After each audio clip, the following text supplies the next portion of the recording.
What's up, AP Physics classroom? Specifically AP Physics 1 with the sad face, because that's how this rotation unit makes me feel. But this is also how you're probably looking before you watch this video. But I'm going to turn that frown upside down into a smile once you know how to do the problem set, which I'm going to work you through it. And yeah, so do keep in mind some of my answers might be wrong. It's happened before. I've gotten a few points off on previous problem sets, but if you're fine with that and you just want someone else to do some of the work so you can help figure it out for yourself, well, this is the right video, as most of you already know. So share this with everyone in the class. If I have a wrong answer, you can comment it. I will activate comments this time. And yeah, well, let's just jump right into it. I'm going to try to cut out some of the fluff I usually have. Not the shout-outs, but I'm going to try to speed things up a bit. It is 9 p.m. at night when I'm recording this, because I want to get this out to you as early as possible. All right, let's start off with question number 1. So, for question number 1, it asks, right about here. The speedometer on a bicycle indicates that you travel 60 meters while your speed increases from 0 meters per second to 10 meters per second. The radius of the wheel is 0.3 meters. So part A, determine the angular acceleration, angular displacement, and time. So let's just mark this A. All right. Well, time to switch to my skinny marker, and we can start. So first off, we know that initial speed is 0 radians per second because you start from rest. We know that another equation we know is velocity equals omega times radius. This pen is actually dying on me. I did not, hold on a second. Does this one work? No, this one's actually just dead. Okay. Pen difficulties right now. What about this one? It's just dead. What the hell? Yeah, this isn't probably supposed to happen. My pens usually don't die on me like that. Was this the same pen as before? Okay. It works. Pen's alive. All right, let's keep going. So we know velocity equals omega times r. That's just one of the equations we know. So we know final velocity. It gave us velocity, but not omega. So we're going to find omega. So we just plug in the velocity we know. 10 equals omega, and we know where the radius is, 0.3. That way we get omega final, or just omega, equals 33.33 radians per second. But that's not what it's asking us for. First, we need to find change in theta. I think this was the same pen, I'm not gonna lie with you. Yeah, so it might die on me. I'll just complete the first problem and then I'll find a new pen. So we know change in theta equals, well, here's the thing. We're given 60 meters. And if theta is like a circle, right? Meters and radians are two different things, but we can calculate between the two. In terms of theta, right, we know the distance traveled is 60, but using that, right, we know a wheel, we know radius. So the whole wheel, a wheel or a circle, the outside of a circle is, what is it, circumference equals 2 pi r. So if it travels 60 meters, it travels 60 times, it rotates around 60 times, but we can't, well, no, it does, sorry. If it travels 60 meters, we can find how many times it rotates by dividing 60, the amount of times it travels, divided by 2 pi r, or in this case, 2 pi, oh my god, my pen is dying, 0.3.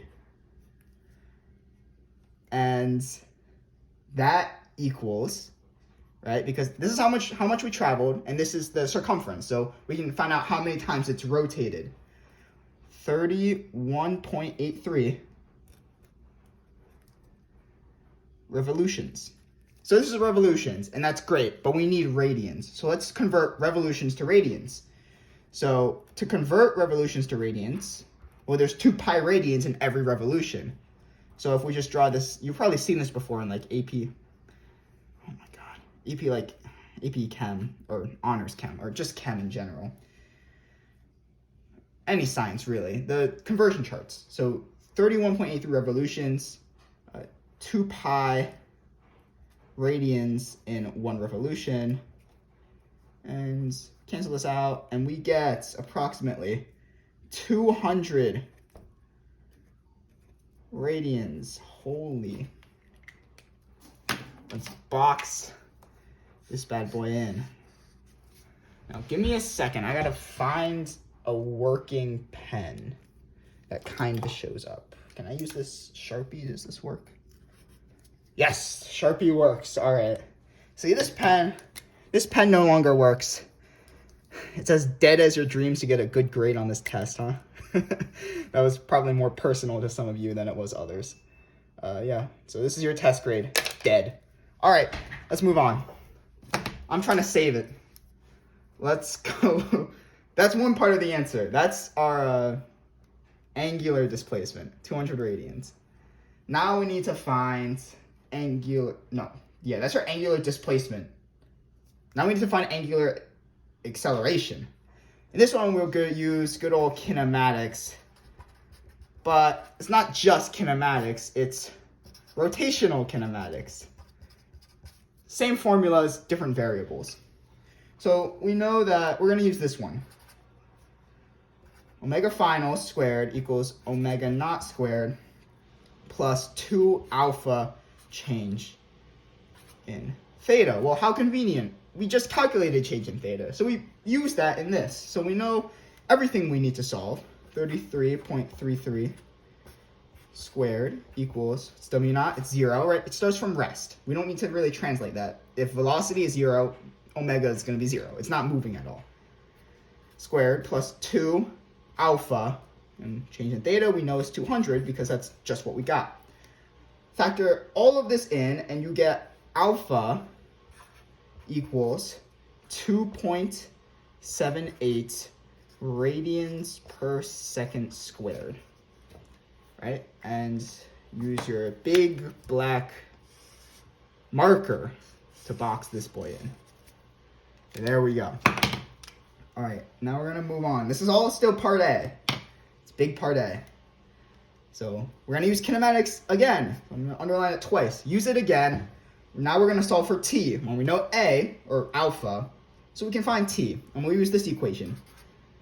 Omega final equals omega initial plus alpha t.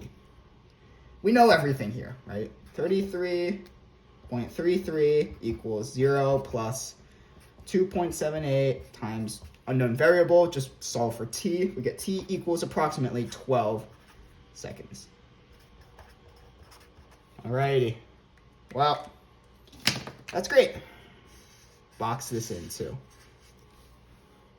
And this is 200 radians, by the way, if you can't really see that well. All right, now we're on to part B. Now I'm going to hurry this up because we're already 8 minutes in and it's still the first question. Okay. Part B asks, the brakes are applied to the bicycle moving 10 meters per second and the bike comes to a stop in 10 meters. Gives us moment of inertia. Determine the average torque exerted. So there's multiple ways to do this. I'll show you one way that I did it. In this case specifically, because it's not a torque that varies over distance or time, you don't have to worry about average torque because it's the same as net torque. In this case, I'll solve for average torque, but if you solve for net torque, you should get the same exact answer. So we're going to start off by saying, well, in this case, we know our initial, right? So here it was our final, but now we're coming to a stop. So our initial speed is 33.33 radians per second. And our final speed, because we come to a stop, equals 0 radians per second, right? We stopped. So now we need to recalculate change in theta as well. So we know change in theta because it's equal to, well, what did I say? 10 meters, right? So remember what I did before, 10 meters, convert that into revolutions. 10 over 2 pi, and r is still the same, 0.3. So, and then once you get this value, you multiply that by the conversion factor of 2 pi radians over 1 revolution, right? Because this gives you revolutions, and then you convert it to radians. And using that, you should get about 33.33 meters. Okay, so from here, you have change in theta.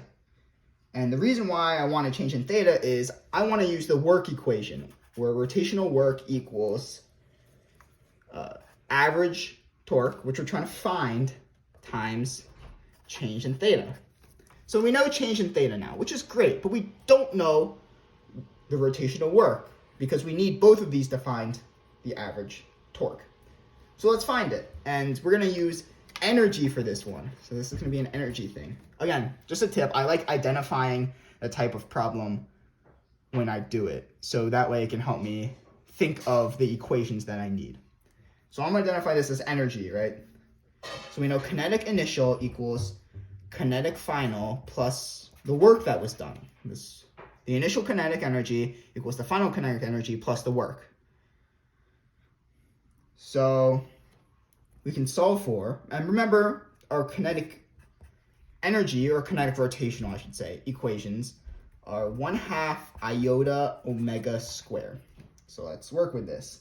So we have 1/2 iota omega initial squared, and then we're going to isolate work rotational. So we're going to subtract this over, minus 1/2 iota omega final squared equals work rotational.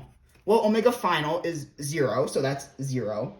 And in that case, it's just 1/2. What is iota? They give it to us, 0.2. And what is the initial omega? Well, it's 33.33. And then we square that value equals work rotational. So the work rotational I get equal to 111.11 joules, all ones. All right, now we come back here, back to this equation. So work rotational is 111.11 equals average torque, we don't know, times, well, good thing we know change in theta, 33.33.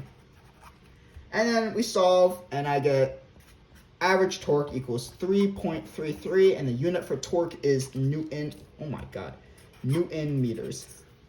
So it looks somewhat like this. I get out your big black stick, and you're gonna make yourself known. Bam! Moving on to part C. Explain in words how your answers to part A and B would change if the radius of the wheel was doubled. I'm not doing that. That's too much.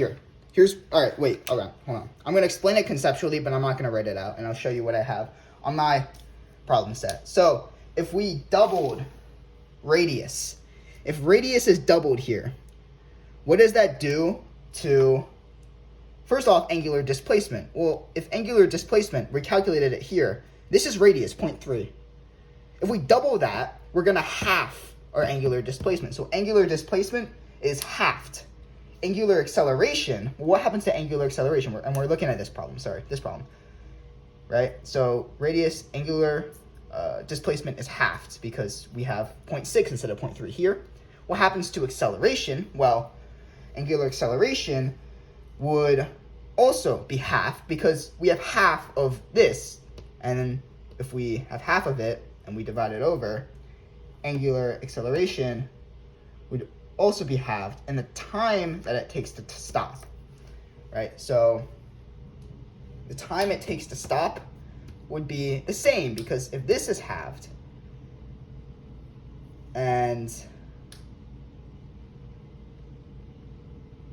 yeah, so wait, am I tripping? Hold on. Let me look at this again. So this is halved, right? It's half of what we originally have. Oh, also, sorry, that's what I was getting tripped up about. Keep in mind, we calculated velocity equals omega times r, correct?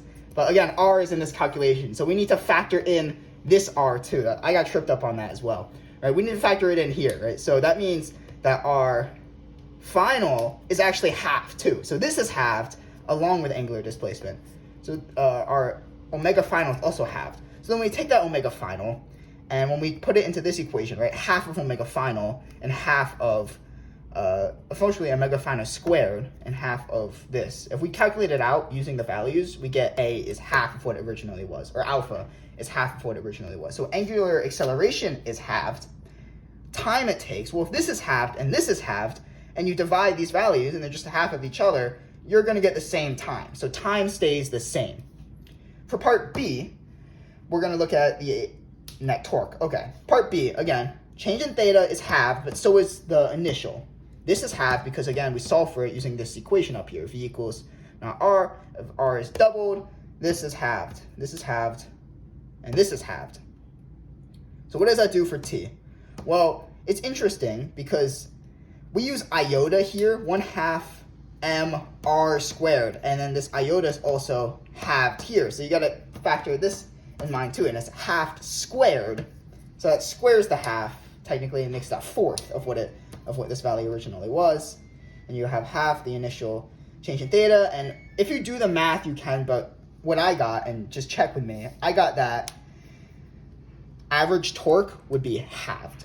Oh, sorry, average torque would be doubled. So average torque is doubled. And if you just want that in words, here it is, just part C down here. You can pause the video, take a good look at it. Pause the video, take a good look at it. Like this. All right, so that's question 1, done. Let's speed through this, all right? Let's get this done with. Question 2, it asks, the following situations are all examples of static equilibrium. Okay, this is where it gets confusing. 2A refers to the picture. 2B and 2C do not refer to the picture. But let's solve 2A first, right? The one that does actually refer to what we're looking at here. So, let's draw the force diagram. We're going to start off. Here's our knots, right? Or yeah, here's the point we're focusing on. We have 1 coming down, force gravity of mass 2, force gravity 2 going down. We have a force going this way. That's the force of tension. But we know it. It's 64 newtons. Going this way. And then we know that there is a force gravity, or because it's a pulley, it's technically force tension. But in this case, it's just force gravity because the pulley is massless. So we have something going up this way, this, and 30 degrees above horizontal. This is just force gravity 1. Again, we can only do this because we assume that the pulley is, the pulley doesn't have a mass. So that's why this is force gravity and not force tension. All right, well, then we're going to move into the actual math. So this is a diagram. Again, always draw the force diagram if you can. So in order for it to be in equilibrium, and in this case, you don't even need rotation. You just need change in F. So all the forces in the x direction must equal 0. And all the forces in the y direction also equal 0. And that makes it pretty easy. I mean, what are the x force directions? Well, the x force directions are the 64. We're going to start with this one first. So it's the 64 going this way to the left equals, and what's going to the right? Well, it's only the cosine 30 of force gravity 1, which is, what is force gravity 1? Force gravity 1 is just m1 times 9.8. If we solve for that, right, if we solve for m1 by dividing cosine 30 times 9.8 over, we get m1 equals 7.54 kg. Perfect. Now we can take this, and we know that the y direction also has to equal 0. So we know there's force gravity 2 going down, and the sine 30. Again, I did this by splitting this into components. So we got to set the force gravity 2 equals sine 30 force gravity 1. Perfect. What's force gravity 2? It's 9.8 times mass 2 equals sine 30. 9.8 times mass 1, but we know mass 1, we just solved for it, 7.54. So we get mass 2 equals 3.77 kilograms. And you can box these in. That's neat, nice and neat and done. We don't have to worry about it no more. Just like that. All right. Now we move on to part B, which is where it gets more confusing because the picture you just saw, the diagram that they show you, has nothing to do with what you're going to do here. The concepts are the same, but the diagram is just useless in this case. So we've done this problem many times in class before. So in all honesty, you should know how to do this. If you don't, it's a bit sad, but that's why I'm here to help, right? So let's draw this. We're going to draw it out first. It's pretty simple. Okay, so there's a big old ladder here, right? The ladder's leaning up against the wall. It's 40 degrees above the horizontal. It's uniformly distributed, so there is, our axis of rotation is here. This will be the axis, right? There's a force going down near the center, and that's just because the ladder has weight, so there's something going down. Ladder has weight. There's also force normal from the floor coming up, and the ladder's not slipping, so there's going to be force of friction coming this way. The ground is not frictionless, but the wall is frictionless. So there's no force of friction holding it up, but there is a force of the wall, I'd say, yeah. Force of the wall pushing it outwards like this. It's like a force normal of the wall. The ladder's leaning on it, so it's pushing it back this way. So in this case, this is where it gets a bit strange, okay? In terms of torque, like forces, yeah, we're going to set, for equilibrium, there's 3 things that must be met. All forces in the x direction are 0. All forces in the y direction are 0, or net forces, and net torque is 0. So let's try the x component first. So we know, what are the only x components here? Well, force of friction and force of the wall. So force of friction has to equal force of the wall, or I guess force of friction minus force of the wall equals 0, but I just like writing it like this. Okay, well that's great. So force of friction is mu times 9.8 times 15.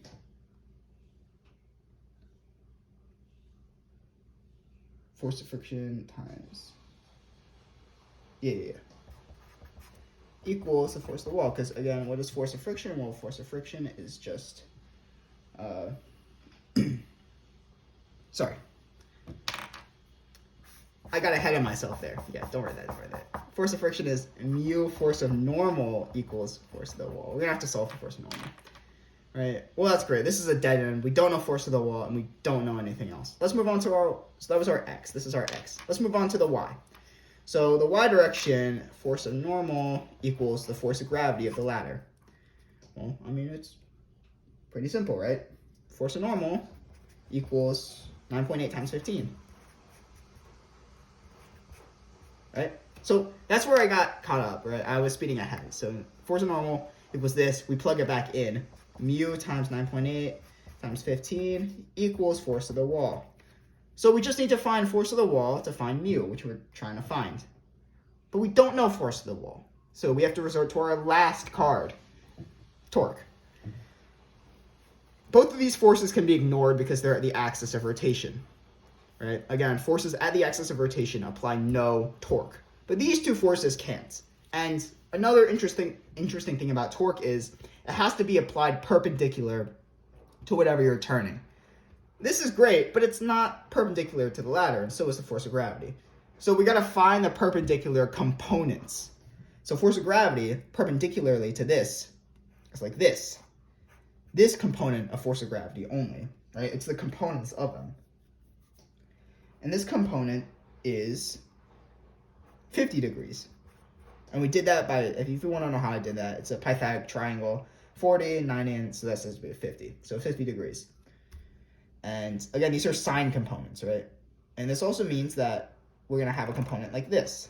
Right? And what component is this? Well, this is, if this is 40, 50, in terms of geometry, this would also have to be 40 degrees. I'm going to put that down here because it's more space. Okay, so this is, you can't see that. This is 40 degrees. 40 degrees. Okay, 40 degrees. Ignore this.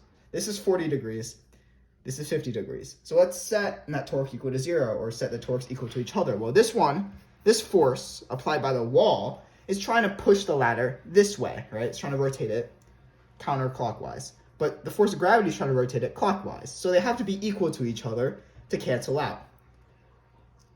So we can say sine, remember it's only the component, right? So we can say sine 40, right? The sine, this one going up, sine 40, force of the wall times what's the distance, right? Because torque, keep in mind, torque equals force times distance.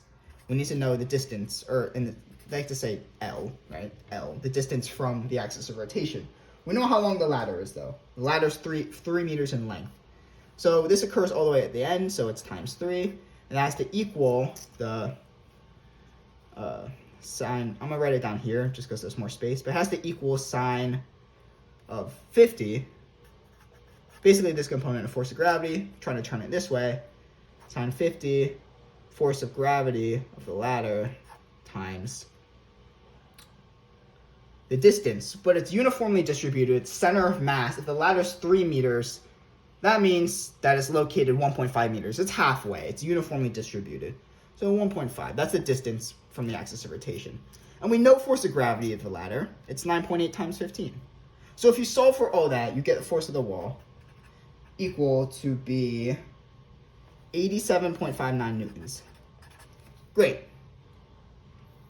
And from here, what you're going to want to do is just plug it in, right? So mu times 9.8 times 15 equals the force of the wall is 87.59 newtons. And then, right, just divide it out. You get mu to be around 0.6. So. All right, get your big markers. That is what we are boxing in. Now, again, I'd say I cut down on time today, but I'm almost at the 30-minute mark, and we're still 2 questions in. So there is a part C to this. I'm not going to do all the work. I'm going to try to let you guys figure it out, because I know Ingram's probably watching this, and he's like, why are you just going through all the answers step by step? You're not teaching them critical thinking. I'm going to allow you to be on your own for this one, okay? But just know, I'll draw the diagram. I'll help you out. So in this time, it's the same scenario, but a 75-kilogram guy climbs 2/3 the way up the ladder, right? So there's, let me just draw this whole thing again, right? Here, we're here, the ladder is like this. Again, so same scenario. Let's draw everything the same as before. Force of friction, we got force of normal. This is 40 degrees, right? We have the force of the wall coming out here. We're going to put the force of gravity, just a force of gravity. This is still at 1.5 meters, right? And then now we have this painter guy here. 2/3 up the ladder, so he's applying another force of gravity down. And these aren't the same. This force of gravity ladder, painter. So again, we're going to, in terms of torque, we're going to find these components only, right? These components. So this angle is 50 degrees, so is this angle. This angle is also 50 degrees. These two angles are the same. And then this angle, I told you, is 40 degrees, right? And that's just for the torque. But now try to do the same thing I told you. Remember the 3 rules. Force of x equals 0, force of y equals 0, net torque equals 0. What you want to do here is, right, now if we're going to set the x's equal to each other, well, x's are sort of the same, right? Force of friction equals force of the wall. There's nothing that changes here. And again, do the same steps as before. But now the y direction is different. This net force of y equals 0. Because now it's force normal equals force gravity of the ladder plus the force gravity of the painter. This extra force will change your normal force, which will change your force of friction, which changes your mu. And your force wall will also change, right? Because now if we're going to set net torque equal to 0, keep in mind, now it's going to be, now you're going to have, right? You ignore these 2 forces here. They don't really matter. But now you have 3 forces, one of which the force of the wall is still the same. It's the sine 40 force of the wall times 3. But that equals 2 force of gravities. So 1 force of gravity, it's just sine 50 force of gravity of the ladder times 1.5, again, like before. But now you get the force of gravity of the painter, too. So it's sine 50, force of gravity of the painter. And how far is he? Well, it's 2/3 up the ladder. 2/3 up a 3-meter ladder is just 2. Okay. And again, you're given their masses, so just solve 9.8 times the mass and 9.8 times the mass of the painter here. Blah, blah, blah. Solve that out. I'll let you do that on your own. But what I got is mu equals 0.76. Once I solved it all out, right? Follow the same process. It's just we're adding an extra variable in here. And yes, so that is your critical thinking for the day. All right. That's question number 2. Let's get out of here. Question number 3. I think from now on, that was kind of nice. I didn't have to explain things step by step, and I think you still got the gist of it. So that's why I'm going to try to do a bit more from now on and to appease the Wingram. Okay, now we're going to work on number 3. So number 3, this one gave me a bit of a headache, but that was just because I was being stupid. So you guys, you're cooked. No, I'm just kidding. I'll show you guys how to do it the right way. It was just a dumb mistake on my part.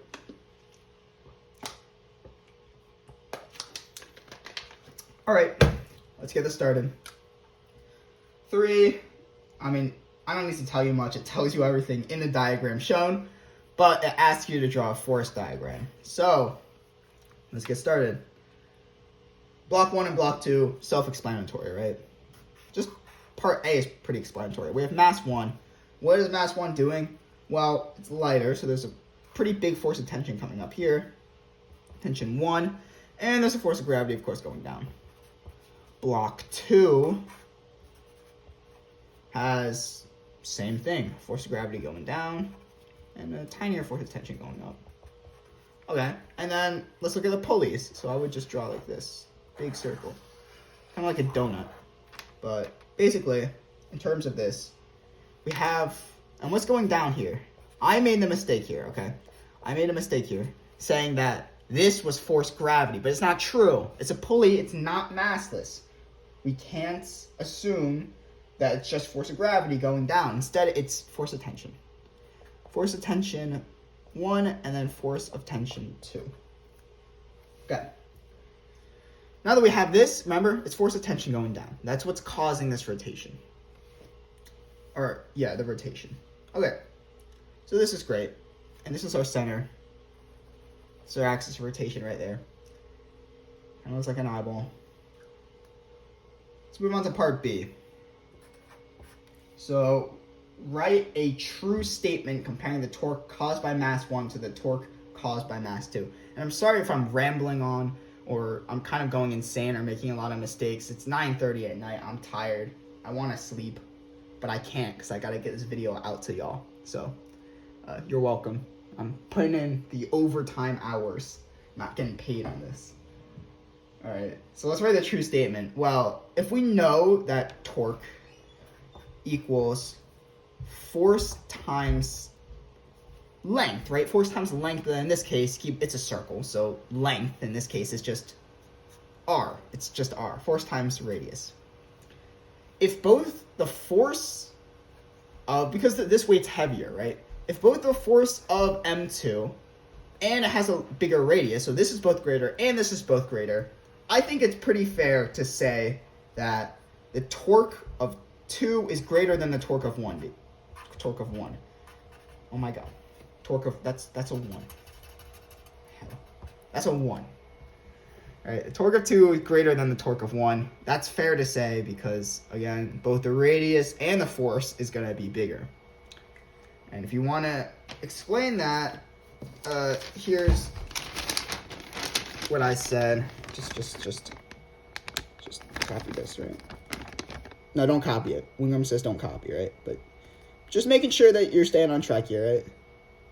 Alright, so now we're going to go on to C. Why am I even using thin marker for these? There we go. Let me correct these. Hold on. Bam. For all those with OCD, you're welcome. So, part C asks us to find the magnitude of the block's acceleration. Now, say it with me. We're given change in y and time, and we know it starts from rest. This sounds like a job for kinematics. Woo! Rotational? Is it rotational kinematics? Huh? Because we're in rotation unit, right? Right? Hell nah, boy. We're not using it. Not right now. Go die. To the rotation, not to you. I love y'all. All right. So we have rotational, not just normal kinematics this time. Finally. Change in y we know is 0.5. Time we know is 4. And we know initial velocity is 0 meters per second. So we can use the change in y equals v naught is 0. It's the v naught t. I'll just write it. Screw it. Plus 1/2 at squared.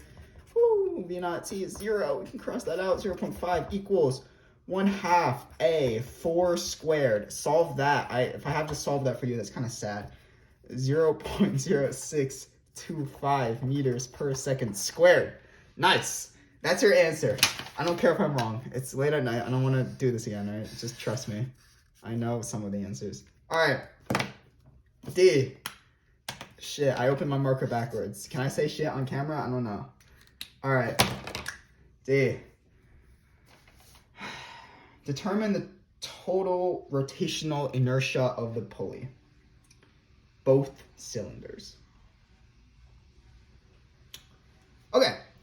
So for this one, there's some equations that we're going to need to know. We're going to need to use both net torque equals iota alpha and its non-rotational counterpart, net force equals ma. I hope you remember this because you're going to need to use it.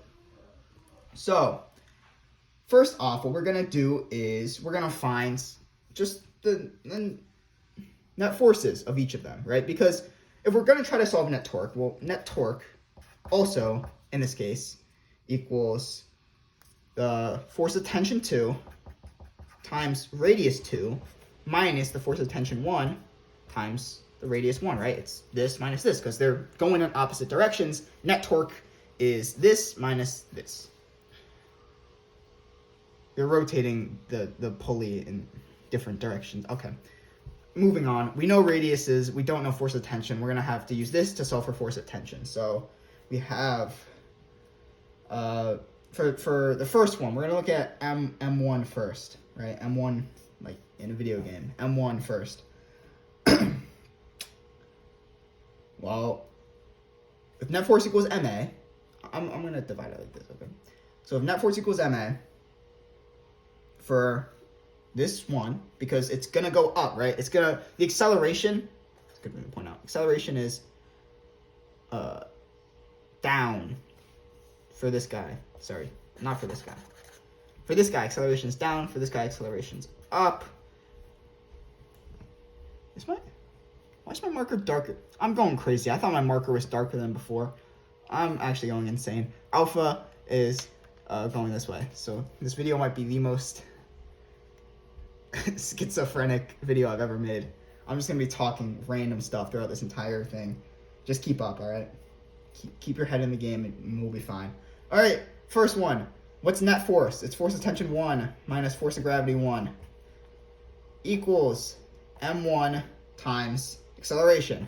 We know A, we know M1, and we know force of gravity. Well, you can find force of gravity, 9.8 times M1. We get, what am I doing? Force of tension 1, what am I doing with my life, bro? Force of tension 1 equals 197.25 newtons. All right, now we're going to go into this one. We have force of tension 1, we need force of tension 2. What's force of tension 2? If you're going to copy this, you're wrong. Don't copy it. You're dumb. I don't mean that. I do mean that. Okay, it's not force of tension, right? For this one, force of tension 1 because it's greater, but in this case, force of gravity is greater for number 2. So it's force of gravity 2 minus force of tension 2. Bam. Because acceleration goes down, right? I swear my marker's darker than before. I might actually be going insane. I swear that's darker than, okay, all right. Equals M2A. A is the same for both. M2, we know force of gravity, not that one, right? Force of gravity 2 here. We know, you should know, okay? You add this to the other side, you subtract. Force of tension 2 equals What does it equal? 243.44 newtons. Bam. I'm tired, guys. I want to go to sleep, but I won't. I'll soldier through it. All right. Now we can figure out net torque equals force of tension 2 times radius. Well, we know the radius 2 is 1.5. Just solve this, guys. I don't want to write out everything. Like, you guys got this. All right. I got it equals to 266.54 Newton meters.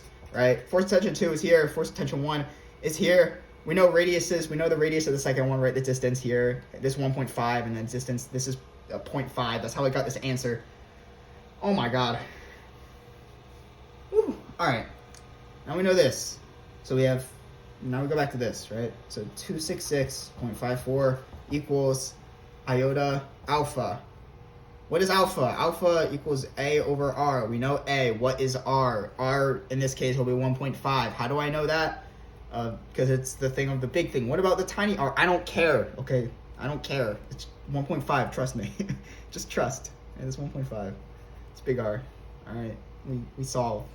Alpha is 0.0625 over 1.5. Bam. 266.54 equals iota alpha 0.0625 over 1.5. Solve for iota. Just do math, bro. I don't know what else to tell you. Just do math. Iota. And I got a really big iota. 6,396.84 kilogram meters squared. If you got a different answer than that, you might be right. I don't know, man. I don't know. Me and James got this answer, so you might be collectively smarter than us combined if you got the right one. And it's different from ours. All right. Part E. How long is this video already? It's 42 minutes, of course. All right. So we want the system to be in equilibrium, blah, blah, blah. Again, 3 conditions, but in this case, we're only going to care about one, and that one condition is net torque equals 0, right? Right now, net torque does not equal 0. It equals 266.54. Let's fix that. So we're going to set 0, right? So 0 has to equal 0 equals force of tension 2, radius 2, minus force of tension 1, and radius of 1, right? Again, 0 up here. I don't want to keep explaining this. All right. But in this case, right, 0 equals force of tension 2. Force of tension 2 is going to be different because our M2 is different. So radius is still the same. Force of tension 1 doesn't change. We're not changing mass 1. Force of tension 1 stays as 197.25. You should have calculated that. No, wait, what? I calculated that. All right. Times 0.5, right? And we get force of tension 2. The new one equals 65.75. Okay, so for it to be 0, force of tension 2 has to be 65.75 newtons. But that doesn't work with our current mass. We're going to have to change our mass. Again, we're going to go back to this bad boy here, right? So we have the force gravity. So it's going to be 9.8. So force gravity 2, 9.8 times M2, right? We can't plug it in because we don't know M2. Minus 65.75 equals M2, the A still stays the same, 0.0625. Great. Can you see this? Is it off screen? It's not off screen. All right. You have 2 things with the M2, right? So we're going to combine them. So it's going to be, we're going to subtract this over and add this one over. So it's going to be 9.7375 M2 equals 65.75. Divide, you get M2 equals 6.75 kilograms, right? If you're confused with what I just did, just rewatch the video slower, bro. I don't know. Just figure it out. I walked you through. Look at it till it makes sense. All right, that's 3 done. 3 is complete. If you really have any questions that you're not sure of, just ask me in class. Again, like I said, these probably aren't all right. There's like 1 or 2 or maybe 3 or 4 because I'm kind of going crazy right now. That might be wrong. But that means number 3 is done, and that's our halfway mark. And you know what that means. That means we have shout outs.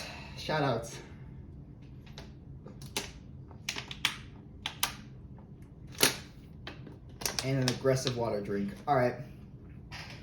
Bless you. Someone sneezed in my house.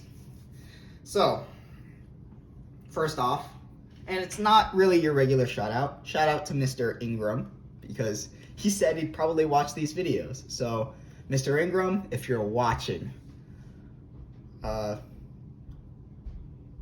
don't really know what to say to you. Is that mean? If I don't know what to... Hi, Mr. Ingram? Like, shout out to Mr. Ingram. Shout out to him running fast, having long, beautiful legs. That sounds weird. Carrying him far distances, because I know you like track, and I know you like running. So shout out to you, Mr. Ingram, and your long legs. Shout out to my boy James, who helped check some of these answers, but I didn't check someone with him because he's working at Health Quest, so some of my answers might not be right. But shout out to you nonetheless. We're going to check them tomorrow when you'll get this video. Shout out to... who else? I'm going crazy. I can't think right now. Shout out to Ahmed, of course, like always. Great edits. The wrestling season's over, so you can relax, lock in, you know. Sports no longer an excuse. Cutting weight's no longer an excuse. I've seen you bulking up back again. Gotta lock in, bro. Gotta get that 100 on this test. Shout out to Joseph. I heard that you passed the last quiz, so great job on that. I hope you keep passing quizzes and raise that low grade to the not so low grade. Shout out to Muhammad. I can't forget him. I don't know how well you're doing in the class, Muhammad, actually, but I assume it's all right. Maybe? Okay. I hope you get better. And I know you're going to clutch up on this test. So shout out to Muhammad. He's always a chill dude, always hanging around. Shout out to Kazi. You're probably doing this late at night. I'm going to make that prediction right before the test. Unless you saw this video early, you decided to click because you saw the notification pop up. In that case, thank you. But thanks for all of you for giving me views. This channel's not even monetized. But shout out to David. Of course, David. His dad's the best orthodontist around that I know. He did my teeth, so of course they're nice and straight and white. Kind of like Hunterdon County. Nice and straight and white, eh?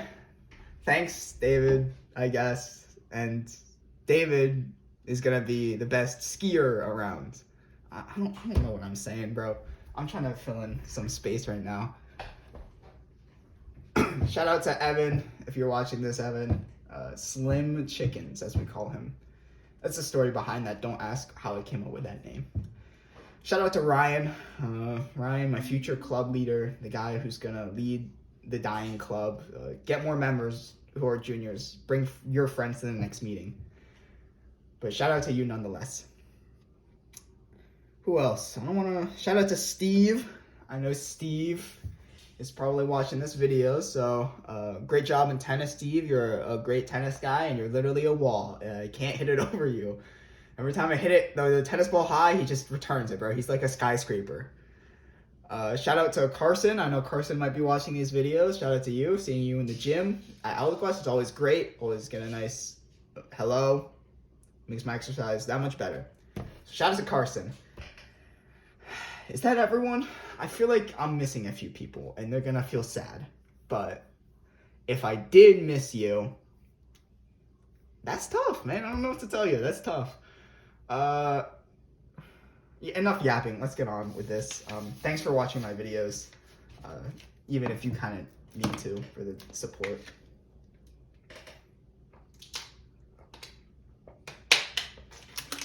Holy shit. I am actually going insane. I'm going to lock in, boys. I'm going to lock in, ladies and gentlemen. Just like you will on this next test when y'all get 100s on your rotational test. Because I know y'all can do it, Mr. Ingram. Mr. Ingram, if you're watching this, they're all going to get 100s, bro. Raise that expectation. Nothing less than 100s for all of them. Everyone I just shouted out. You got that? All right. Moving on. I'm struggling. I'm struggling right now. All right. 4A. Lock in. Lock in. Come on now. Turbines. Moving. Propeller. Spinning. Rotational inertia. Given. Got it. All right. Part A. 32 RPM. So we know, what is it? Omega, 32 revolutions per 1 minute. Again, bring out that biology, not psychology, biology, psychology, science stuff. Bring out that chart, okay? Bring it out, whip it out. We're gonna do this. What is 32 revolutions? How many pi radians is that? Or how many radians is that? Well, 1 revolution is 2 pi radians. Got that? Get it in your head. All right, and we need seconds, not minutes. So how many seconds are in a minute? 60 seconds. So 1 minute, that's an ugly one, has 60 seconds. Why does this one have like a... All right, there we go. Cover yourself up. All right, that equals, we get, do this math. 32 times 2 pi over 6. I don't even tell you how to do this, bro. 3.35 radians per second. We know radius is 2.5. We know iota is 3 kgm squared. That's given to us, right? We just solved for this. We just solved for omega. So now it's just asking us to determine the kinetic energy. Right? K rotational equals 1/2 iota omega squared. I mean, you kind of have to be a dumbass to not realize what we're going to do with literally everything that we need.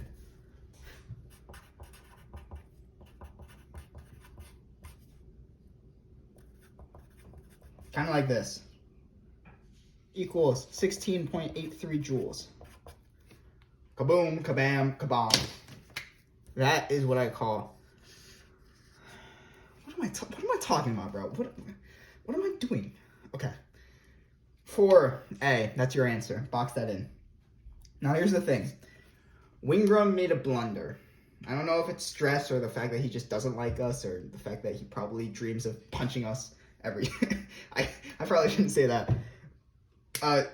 He made a mistake by accident, or the problem. I don't know if it was him or the problem, but the W's and the V's don't match up, right? We know velocity of the water is 2 meters per second. What I'm saying is, if we're gonna, all right, just read 4B. I'm not reading that. Read it. Go ahead. Spend a few seconds.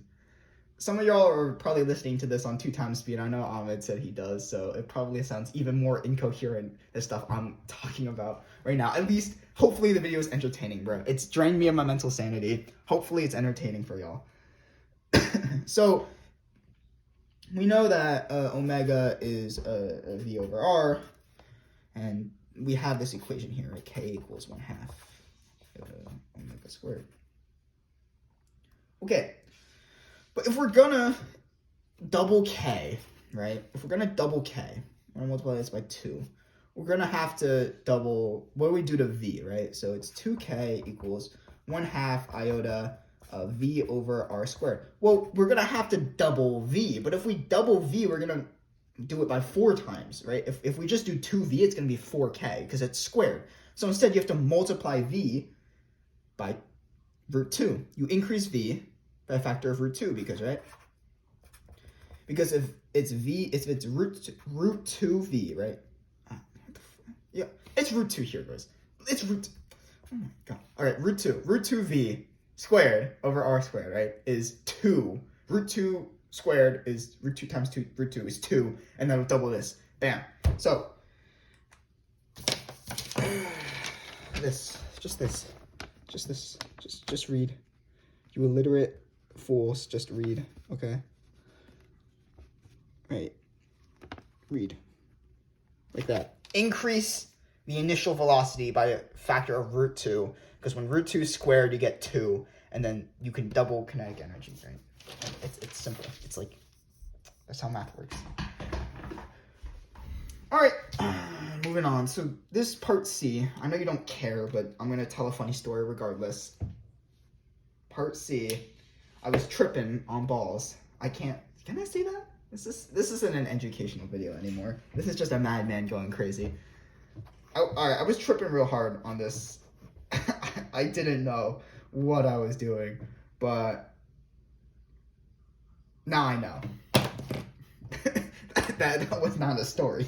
That was just me recounting a very basic tale. All right, Well, we know, okay. No, I'm not tripping. The marker was dark. The marker was darker, yo. I knew for a fact. I know for a fact that marker was darker. Whew. All right. Power equals work over time, but in this case, rotational work over time. So, what is work? Well, the work equation, you should probably know this, is average torque times change in theta. Well, we know average torque because they give it to us. It's 15 newtons per meter. It's right there. If you didn't know that, you can't read. That came out pretty harsh, but I meant it to be. This is so stupid, bro. This is so stupid. All right.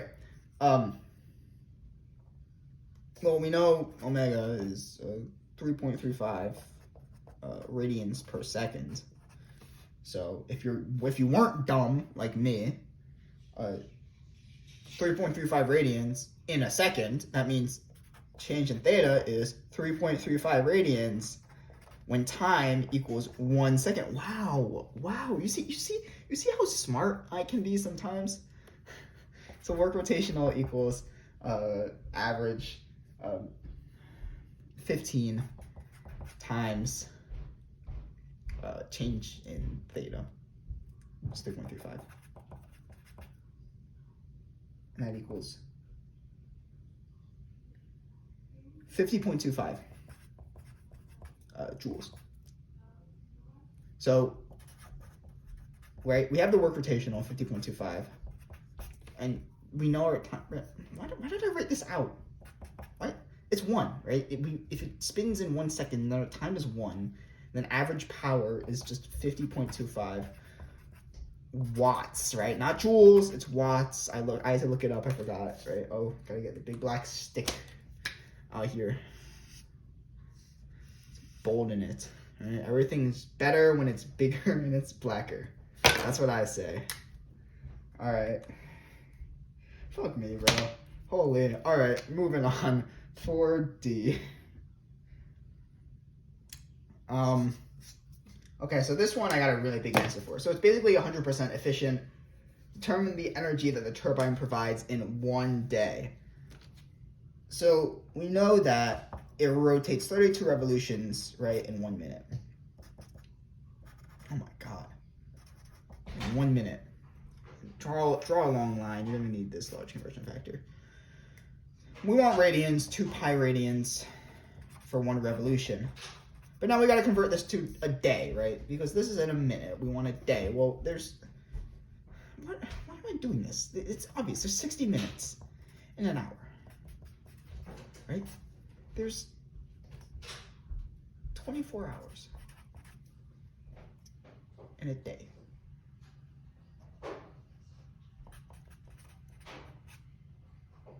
Okay.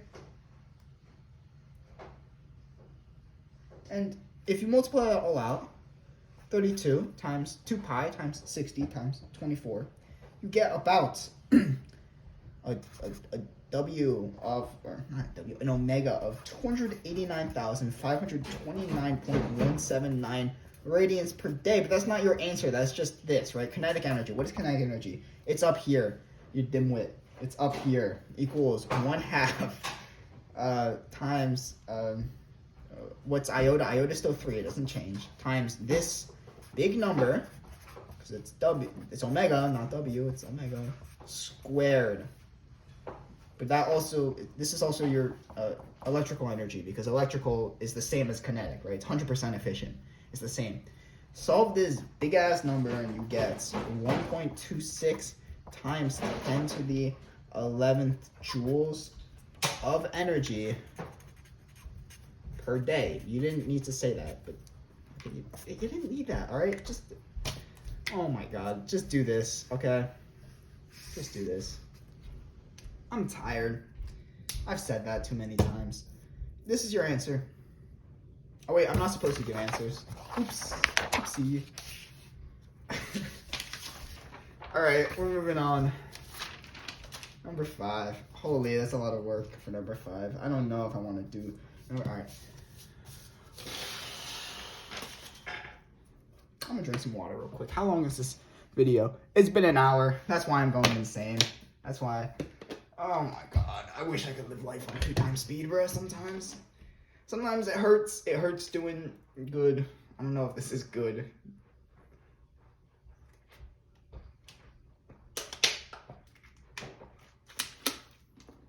This water is keeping me sane.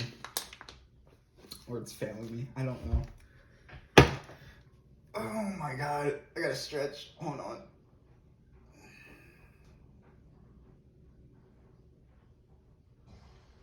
Whew.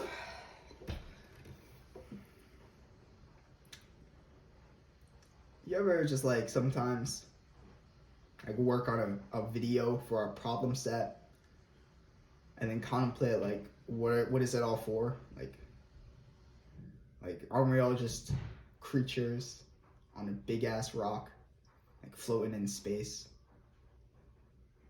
Like what are we doing with our lives, bro? Like why am I here talking to you? It doesn't matter. Like the world, the universe is just purposeless and meaningless. What are we doing here? Right? I mean, we can know all the physics we want. We could dive into, you could get at 100 on this rotational test.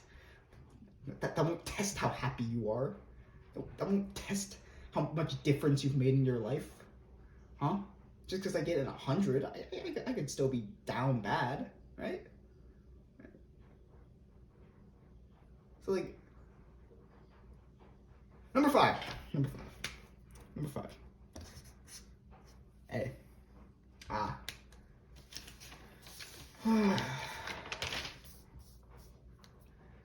So, how many more times dense is a neutron star? Well, density equals mass over velocity, and you have to look this one up. Velocity equals 4/3 pi r cubed for a sphere. Because if you didn't know, and I don't know how you wouldn't know, but the stars are spheres. So, I mean, we're literally given everything. I don't know what to tell y'all here. Just find the density of the star equals the mass of the star over 4/3 pi times the radius of the star cubed. Like, don't worry about units for now because we're comparing them, so it doesn't matter that much. And you should get about 4.77 times 10 to the 26. And if you really want units, it's kilograms per kilometers cubed. I know this isn't like a legitimate unit. Just ignore it, bro. I don't care. All right. Density of the sun is just the same thing. Just replace star with sun. Like, why am I writing this out? Okay, I'm committed. Right? It's the same thing. Like it's not the same thing. What am I saying? It's not the same thing. Different numbers. Different numbers. These two are different. Right? But same idea. 1.42 times 10 to the 9 kilograms per kilometer cubed. So I'm gonna just take this, divide it by what you got here. I gotta lock in. I just realized my parents watch this video, so I gotta lock in and stop being so mentally depraved. So the neutron star, divide 4.77 times 10 to the 26th by 1.42 times 10 to the 9th, and you get that it is 3.37 times 10 to the 17th times more dense. That's pretty dense. Yeah, that's a lot more dense. Well, it's because it's celestial bodies, so of course it's going to be quite a big number. Bam. Let's move on. All right, let's grind through this. Grind never stops. We know that omega. All right, and this is we're given the period of rotation. Look on your equation sheet. This isn't something that you're used to seeing, but something that you might see is that omega equals 2 pi over t. That's just something you gotta know. If you want to know how it's derived, it's v equals 2 pi. Remember this equation? V equals 2 pi r over t. Well, v equals omega r, right? V equals omega r. Omega r equals 2 pi r over t. The r is redundant, so you just get this, right? Omega is 2 pi over t. That's on your equation sheet, though. You don't gotta worry about it, I think. So it gives us, right, omega equals 2 pi. The period of the star is 0.05 seconds. So we just get equals 125.66 radians per second. Nice and simple. Now we got to find the momentum. And what is momentum? Well, L equals momentum, rotational momentum in this case, equals iota omega. We have omega. Let's find iota. And luckily it tells us how to find iota. Iota equals 2/5 m r squared. Just plug it in. I don't need to show you that. You can't be that dumb, okay? Like, yeah. Oh, wait, but. I'm actually will show you it because you can be that dumb, okay? In this case, because we're working with momentum, we want to use the right units, right? So mass is still kilograms, right? 2 times 10 to 30 kg. But radius, it's give us 10 kilometers. But in this case, oh yeah, and by the way, yeah, if you converted it into meters up here, it's going to be different, but you're going to get the same times more dense regardless. But here, the units do matter. So I would use 10,000 meters, 10,000 meters, not kilometers, right? Use that, 10,000 meters. Multiply that all out. Once you get this answer, I'm not going to show it because, I mean, if you can't do this, this is 30, by the way. If you can't do this, it's pretty sad, but just this times this, and you get your momentum of the star equals, I got 1.01 times 10 to the 40. The units is kg m squared over s. How do I know the units? I looked it up on Google. That's how I know. So trust me. All right. Perfect. Part C. So basically, do what I told you just here. But you're given, all right. Oh, right. Okay. So first off, find what T is, right? T is 30, not seconds though, days. So let's convert days to seconds. Use the conversion factors I showed you from before, but like different. Okay. Yeah. Just do what I kind of showed you before. Like 30 days equals how many days are in 30? It's 30. Wait, what am I talking about? 30 days times 24 hours in a day. Blah blah blah. Okay, and you're gonna get a t or a period of 2,592,000 seconds. Great. Now we can use that. Plug it into this equation. You can find omega. And again, the R is going to be different. The M is going to be different. And remember, translate the R into meters, right? So I'm pretty sure R in this case for the sun is like 6.96 times 10 to the 6 kilometers. So the R that you would use would be 6.96 times 10 to the 9 meters, right? So you use this one, times 10 to the 9, right? And use that one, and if you do that, and you just do it again, because Wingram wants you to practice critical thinking skills, you'll get that the momentum of the sun is around, what did I get? I gotta look back. All right, 9.39 times 10 to the 43 kilometers squared per second. Now, you might be tempted to box that in, but don't box it in, not yet. We gotta find the ratio. Right? So the ratio is, just take your numbers. 1.01 times 10 to the 40 compared to 9.39 times 10 to the 43rd. Or if you want to convert that, it's 1 to 9,301.05. So that's your ratio. And finally, we move on. And I'm not gonna box it in. It's quite a big box. I'll just underline it. There you go. D. So we're gonna move on. If the volume of the neutron star expanded to occupy a uniform sphere. All right, simple. We're gonna have a few equations here. Iota equals, what's that? Am I off screen? Okay, I'm not off screen. Nice. Look, all right, I'm gonna give you on a secret here. There's tape here to make sure that I kind of stay centered as much as possible. I'm not good at following it, so sorry if anything was done off screen that was not intentional. So iota equals, in this case, it's 1/2 mr squared. Wait, no, don't follow that. That's dumb. It just gave us the iota, 2/5 mr squared. I don't know, why is that on my sheet? What? Hold on. I gotta change something real quick on my personal sheet. It's 2/5. I did all my calculations with 2/5. I just wrote 1/2 for some reason. Okay, 2/5 mr squared. And we know momentum equals iota omega. That's great. But momentum stays the same, it says, and mass stays the same too. Based on this logic, we can do iota equals 2/5. Well, let's just solve for it. Mass is the same.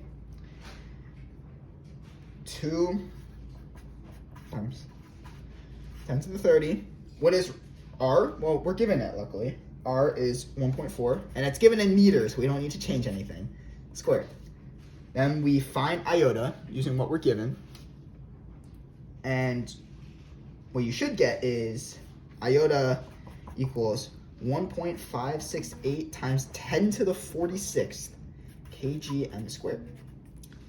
All right, given that, well, momentum also stays the same. So we can find omega using momentum, right? What's the momentum of the star? It's up here. It's 1.01 times 10 to the 40 equals our new iota, which is 1.568 times 10 to the 46th omega. And if you solve for omega, you're going to get 6.44 times 10 to the -7 radians per second. But you're not done yet. It's not the answer. You're trying to find period. Well, luckily, we have this equation. Omega equals 2 pi over period. So we got your new omega equals 2 pi over period. Plug in what you got here and solve for t. It's just algebra. I hope you all passed algebra. Solve for that and you get t equals, and it's a really large number here, 9,754,489.66 seconds. Yes, that's a large number, but keep in mind we were tampering with physics by expanding radius while keeping mass and momentum the same, so that's why it's kind of all messed up. All right, that's it. Wingham just wanted to test if you could do math and could understand equations. So, we're gonna move on. And finally, after so long, we are on to number 6. Now, number 6 is actually really easy. Its difficulty lies in understanding whatever the hell this is. Like, what graph? Like, what is this, bruh? Like, huh? Excuse me. I don't know. We're gonna think we're smarter than we are. Like, just give us everything we need to solve the problem. You'll be surprised how many of us still can't. All right, let's redraw this, but in a way that doesn't look horrible and confusing. So we're gonna have, basically, this is our plane. This is our playing field. Screw it. I'm gonna draw it real big, right? So this is our playing field right here. That's our horizontal plane, and then we have like this this weird femur going up, right? So, oh my god, that's gonna bug me. All right, this is weird like femur bone going up like this, right?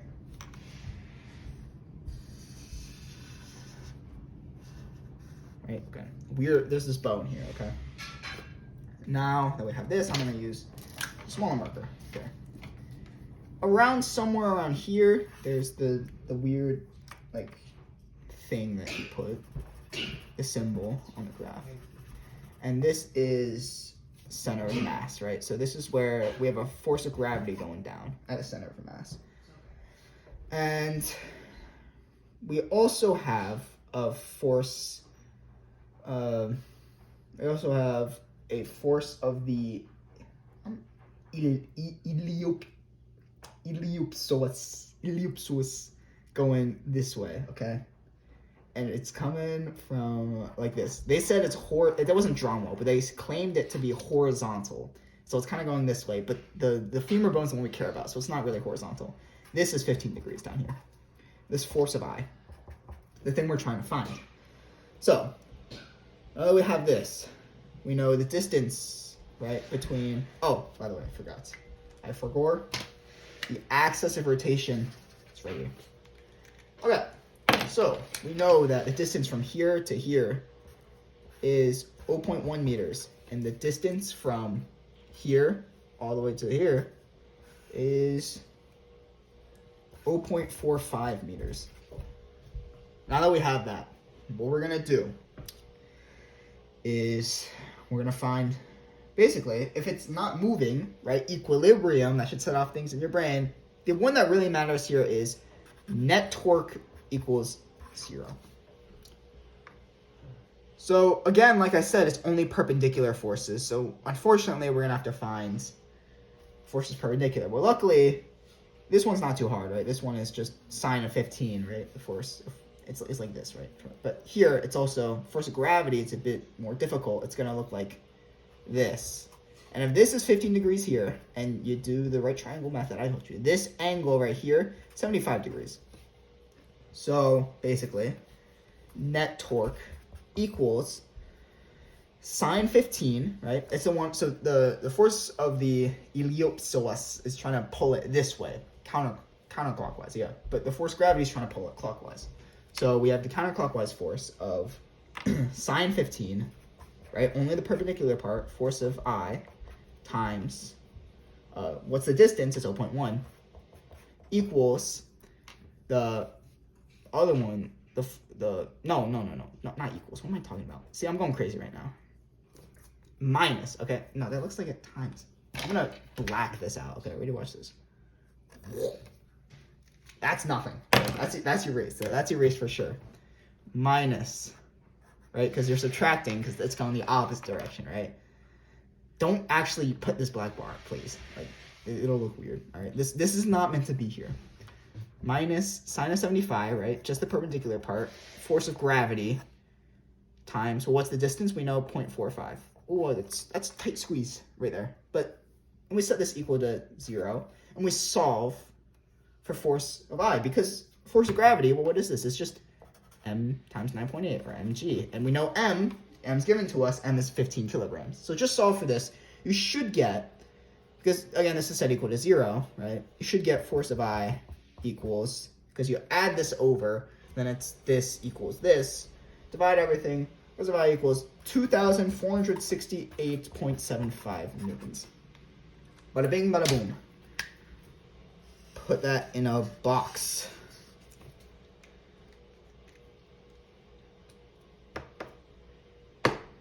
Now, oh, this is part A, by the way. Yeah, let's highlight that. Part A. And we're gonna go part B. Part B is perhaps the easiest question on here. I don't even know why he included it. He included it as a gateway to part C.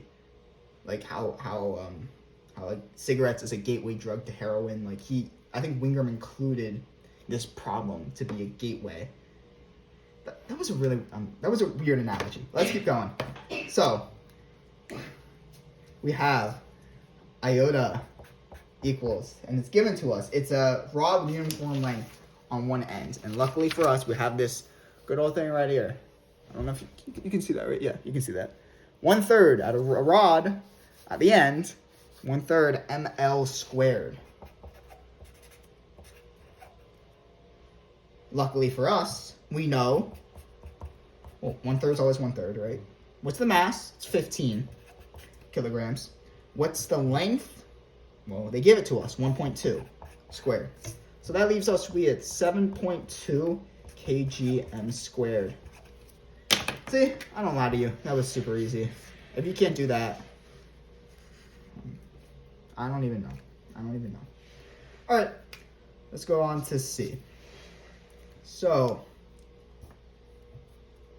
with part C, now it asks us if the force is 4,000, what is our A? Okay, well, we'll just use this equation. Net torque equals iota alpha. Luckily for us, we just found iota. So now we just need net torque.